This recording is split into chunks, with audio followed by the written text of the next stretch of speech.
పప్పు దప్పడం పప్పు దప్పడం అన్నం నెయ్యి వేడి అన్నం కాచిన నెయ్యి వేడి వేడి అన్నం మీద కమ్మని పప్పు కాచిన నెయ్యి వేడి వేడి అన్నం మీద కమ్మని పప్పు కాచిన నెయ్యి పప్పు దప్పడం కలిపి కొట్టడం భోజనం వన భోజనం తల్లి తోడు పిల్ల మేక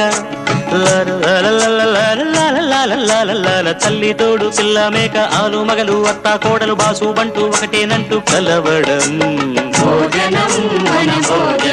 భోజనం వన భోజనం